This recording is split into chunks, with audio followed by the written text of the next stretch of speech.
नमस्कार, मैं भास्कर भारद्वाज आप सभी का हार्दिक अभिनंदन और स्वागत करता हूं। आशा करता हूं कि आप बिल्कुल ठीक होंगे। बहुत ज़्यादा क्वेश्चन आ रहा है उड़ीसा पब्लिक सर्विस कमीशन के बारे में। जो उड़ीसा है उसका जो है पीसीएस की वैकेंसी आ गई है। ठीक है, इट्स रियली गुड न्यूज़।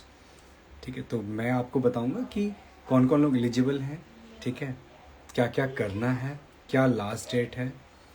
ठीक है, एवरीथिंग। जस्ट स्टे ट्यून, आप साथ में रहिए। ठीक है, we will talk on it. तो फर्स्ट ऑफ ऑल जो उड़ीसा पीसीएस का है वो आ चुका है वैकेंसी। ठीक है, जो टोटल नंबर ऑफ सीट है इसमें वो है 197 सीट, मतलब ऑलमोस्ट 200 सीट है। तो नंबर ऑफ सीट काफ़ी ज़्यादा है, तो कोई इशू ही नहीं है। ठीक है, तो इसमें जो जनरल कैटेगरी है उसके लिए 73 सीट्स हैं, जनरल कैटेगरी। ठीक है, अगर आप उड़ीसा के लिए बात करेंगे, जो उड़ीसा में ओबीसी हैं, मतलब जो कि उड़ीसा के ओबीसी वाले लोग हैं, ठीक है, उनके लिए 16 सीट है। जो एससी कैटेगरी है उसके लिए 24 सीट है, और जो एसटी कैटेगरी है उनके लिए 84 सीट है। टोटल नंबर ऑफ सीट जो है 197 सीट है। ठीक है, तो मतलब लगभग 200 सीट है। अब इसमें जो कंफ्यूजिंग क्वेश्चन है वो ये है बहुत सारे लोगों के, कि इसमें क्या अदर स्टेट वाले एलिजिबल हैं या नहीं है। तो इसका आंसर है कि हाँ, जो अदर स्टेट के हैं वो भी एलिजिबल हैं, वो भी इसमें पार्टिसिपेट कर सकते हैं विदाउट एनी इशू।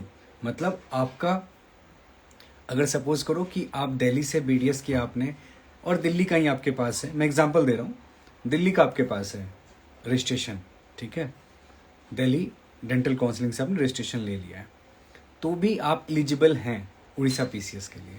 आप उड़ीसा में जाकर एग्ज़ाम दे सकते हैं।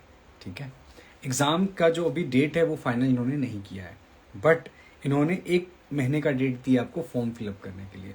मतलब कि 28 अप्रैल से स्टार्ट होगा और 29 मई तक आप फिल कर सकते हैं।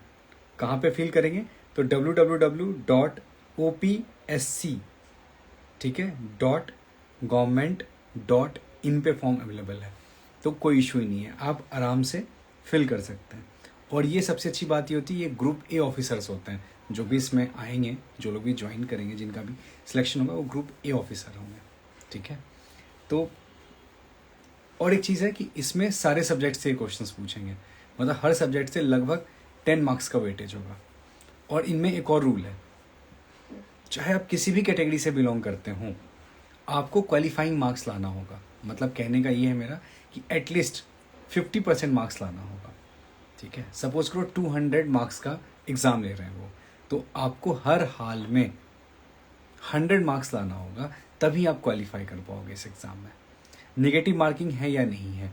तो नेगेटिव मार्किंग बिल्कुल है। नेगेटिव मार्किंग क्या है इसमें? 0.25 में, जैसे नीट में होता है सेम वही इनका नेगेटिव मार्किंग है। ठीक है, 3 घंटे का एग्ज़ाम है, 200 क्वेश्चन होंगे। ठीक है, नेगेटिव मार्किंग होगी 0.25। अब बात करते हैं कि इसमें एक लाइन लिखी गई है कि आपका उड़ीसा में, मतलब उड़िया पेपर में आपका होना चाहिए पास आपको, मतलब 10th में, 12th में, या फिर 7th क्लास में, मतलब कहीं ना कहीं उड़िया में पास होना इम्पोर्टेंट है, ऐसा लिख रखा है। बट जो लोग नहीं हैं उड़ीसा से, जो लोग उड़ीसा से नहीं हैं और वो भी अपीयर हो गए और उन्होंने एग्ज़ाम क्वालिफाई कर लिया, ठीक है, तो उनके केस में क्या होगा? तो आपको 4 साल का वक्त दिया जाएगा। ठीक है, 4 साल का टाइम दिया जाएगा उड़िया सीखने के लिए आपको। तो मान लो आपका सिलेक्शन हो गया इसमें, ठीक है, और आप दिल्ली से बिलोंग करते हैं, बिहार से करते हैं, यूपी से करते हैं, या किसी और स्टेट से आप बिलोंग करते हैं, ठीक है, और आपका सिलेक्शन हो गया उड़ीसा पीसीएस में, तो आपको उड़ीसा पीसीएस ज्वाइनिंग के बाद 4 साल का वक्त देगा बेसिक सीखने के लिए। मतलब आपको ऐसा नहीं है कि उड़िया में बहुत कुछ करना है, बस बेसिक उड़िया, मतलब आप बेसिक बोल पाओ पेशेंट के साथ, ठीक है, बेसिक उड़िया आप समझ पाओ, ठीक है, बेसिकली अगर कुछ लिखना हो तो आप उड़िया में लिख पाओ, बस इतना ही। और इसके लिए आपको कितना टाइम दे रहे हैं? 4 साल का टाइम दे रहे हैं। तो मुझे नहीं लगता है कोई बुरा है, अगर मान लीजिए कोई अगर क्वालिफाई कर जा रहा है एग्ज़ाम को, ठीक है, तो मुझे नहीं लगता है कि it's a bad choice, it's a good choice. 4 साल मिल रहे हैं आपको। अब एक और क्वेश्चन है सर, अगर मान लो 4 साल बाद हम क्वालिफाई नहीं किए उड़िया एग्ज़ाम, मान लो किसी का ये क्वेश्चन है, ठीक है, तो भी कोई इशू नहीं है, तो आपको प्रमोशन नहीं देंगे, वो डिपार्टमेंटल प्रमोशन नहीं देंगे, बट आपको जॉब से नहीं निकाल रहे हो। ठीक है, बहुत लोग पूछ रहे हैं कि सैलरी कितनी होगी। और आप सैलरी की बात करोगे तो लगभग 74,000 के आसपास सैलरी होगी, ठीक है। ये इन हैंड नहीं हुआ, ठीक है, कुछ पैसे इसमें कटेंगे आपके। इन हैंड की भी बात करेंगे तो लगभग 65,000 आपको इन हैंड आएगा। अब ट्रोल मत करना कि सर 61,000 आ रहा है, 64,000 आ रहा है, ठीक है, थोड़ा बहुत प्लस माइनस हो सकता है 2-3 हज़ार रुपये का, ठीक है। तो होप आपको समझ में आ गया होगा। तो इसमें आप लोग ज़रूर से ज़रूर पार्टिसिपेट कीजिए, ठीक है।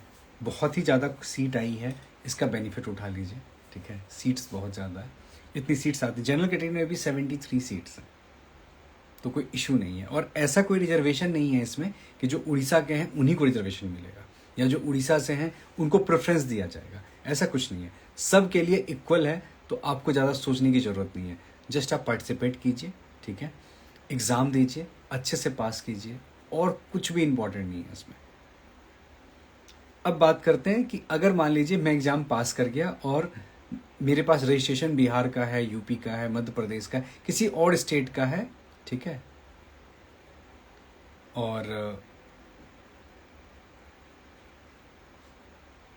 आपको उड़ीसा में आप क्वालिफाई कर जाते हैं, ठीक है। तो अगर आप उड़ीसा में क्वालिफाई कर जाते हैं तो आपको टाइम दिया जाएगा अप टू योर ज्वाइनिंग। मतलब आप जैसे सपोज टू आप क्वालिफाई कर गए तो तुरंत तो ज्वाइन नहीं करोगे ना, they will give you 1 month. तो उस 1 महीने के टाइम में आप जहाँ से भी रजिस्ट्रेशन है आपका, सपोज टू आपका रजिस्ट्रेशन यूपी से या फिर आपका रजिस्ट्रेशन दिल्ली से, तो आपको कुछ नहीं करना है, सिर्फ दिल्ली से उड़ीसा ट्रांसफ़र करवाना है। नया रजिस्ट्रेशन नहीं बनवाना है आपको, कि उसमें तो फिर आपसे मांगेंगे आधार कार्ड, कि आपके पास आधार कार्ड होना चाहिए, परमानेंट एड्रेस होना चाहिए, तभी आप रजिस्ट्रेशन करवा पाओगे उस स्टेट का। This is the rule. But in this case आपको ऐसा कुछ नहीं करना होगा। आपको सिर्फ क्या करना है, आपका जिस भी स्टेट का रजिस्ट्रेशन है वहाँ से आपको एक एप्लीकेशन लिखना है और ट्रांसफ़र कर लेना है। मतलब अगर यूपी से है तो उड़ीसा ट्रांसफ़र कर लेंगे, बिहार से है तो उड़ीसा ट्रांसफ़र कर लेंगे, दिल्ली से है तो उड़ीसा ट्रांसफ़र कर लेंगे, लाइक दिस। ऐसा नहीं है कि आपको इसको कैंसिल करके वापस जा करके वहाँ बनाना है, वो तो बहुत मुश्किल हो जाएगा। तो आपको क्या करना होता है उसमें कि अपने स्टेट में, जिस भी स्टेट से आपका रजिस्ट्रेशन हो रखा है, उसको एप्लीकेशन लिख के देना होता है कि मेरा सिलेक्शन हो गया है, ये मेरा अपॉइंटमेंट लेटर है, ठीक है। अब मैं इस स्टेट से दूसरे स्टेट में शिफ्ट कर रहा हूँ या कर रही हूँ, तो वो आपको लिख के दे देंगे, हाँ ठीक है हम आपका ट्रांसफ़र कर रहे हैं। फिर आपको वो जो फॉर्म देंगे ट्रांसफ़र फॉर्म, उसको लेकर के जाना होगा उड़ीसा में, ठीक है, भुवनेश्वर। भुवनेश्वर में है उड़ीसा का डेंटल काउंसलिंग, वहाँ पर जाना है। जा करके मतलब उड़ीसा में जा करके आपको इस फॉर्म को सबमिट करना होगा, और साथ में आपका जो अपॉइंटमेंट लेटर है, जो आपने क्वालिफाई किया एग्ज़ाम, उसको भी आपको साथ में सबमिट करना होगा, और आपका रजिस्ट्रेशन हो जाएगा उड़ीसा का। तो आपको किसी भी तरीके का कोई बहुत ज़्यादा टेंशन लेने की ज़रूरत नहीं है कि अगर मेरा उड़ीसा में हो जाता है, हमारे पास रजिस्ट्रेशन दिल्ली का है, यूपी का है, कहीं का भी है, तो उससे बहुत ज़्यादा कोई भी इशू नहीं आएगा, ठीक है। और बात है कि उड़िया में कौन सा सब्जेक्ट पास करना है एग्ज़ाम, तो उड़िया में जो आपको सब्जेक्ट एग्ज़ाम पास करना होता है बेसिक। जैसे आपको अगर कह दिया जाए कि सपोज कोई इंग्लैंड का रहने वाला आदमी इंडिया में आ जाए और यहाँ पर कोई एग्ज़ाम क्वालिफाई कर ले, ठीक है, तो उनको ये कहा जाता है कि आपको हिंदी आनी चाहिए। जब फॉर एग्जांपल आईएफएस का जॉब करते हैं, ठीक है, इंडियन फॉरेन सर्विसेज, तो सपोज करो कोई आदमी जर्मनी में बन जाता है, जर्मनी मिलता है उसको, और वो जर्मनी चले जाते हैं, तो उनको जर्मन सीखना होता है। तो जर्मन में क्या सब्जेक्ट सीखना होता है, जो उनका लैंग्वेज है। तो सेम जैसे आपको हिंदी में सब कुछ आता है, वैसे उनका बेसिक उड़िया होता है, वो आपको सीखना होगा। ऐसा कुछ नहीं है कि उड़िया में कौन सा सब्जेक्ट, उड़िया में और कोई सब्जेक्ट नहीं है, Odia is only a language. तो उसी लैंग्वेज को आपको सीखना होगा, और कुछ भी नहीं होता है, और वो बहुत बेसिक में होता है। और 4 साल काफ़ी टाइम होता है आपको सीखने के लिए। एक बार वो आप सीख लिए, आप एग्ज़ाम दोगे, डिपार्टमेंटल एग्ज़ाम, आफ्टर 4 साल, और आप पास कर जाओगे। लास्ट टाइम जिनका हुआ था वहाँ पर सिलेक्शन, उनमें से एक मेरे कॉलेज से हैं, और उनसे पहले जब सिलेक्शन किसी का हुआ था तो उनमें से एक से मेरा कांटेक्ट है, डॉक्टर अभिनव। तो वो बता रहे थे, वो यूपी से हैं, उन्हें कोई प्रॉब्लम नहीं हुआ। उनका था सिर्फ 1 साल में ही मैं पास कर गया था उड़िया वाला एग्ज़ाम।